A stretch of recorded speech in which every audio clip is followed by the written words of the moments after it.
All right. Hi, everybody. So this is Caesar. This is week 6 of the chemistry class. For this week, we're going to be doing a pasta rocket experiment. Um, and I'm just going to explain what is supposed to happen in the experiment because mine didn't work. And I'll give a few reasons why I think it didn't work. Basically, what we were supposed to do, we put hydrogen peroxide in the container, then we put a lid on it with a hole and we seal it, or try to make a good seal.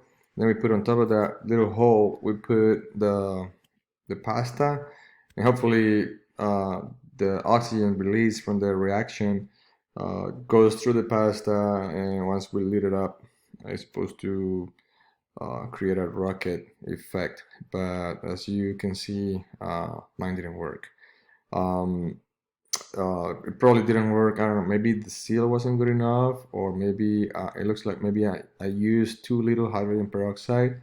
Um, I saw other experiments in YouTube where they use a lot more hydrogen peroxide, but the video that it was shown to us in the Blackboard used very little hydrogen peroxide, and that's what I tried to do, and it didn't work for me. So I tried it twice, but it didn't work.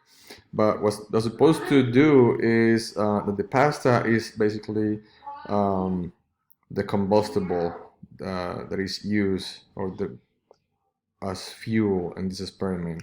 And then it uses an oxidizer, which is the oxygen gas. So the oxygen source is the hydrogen peroxide.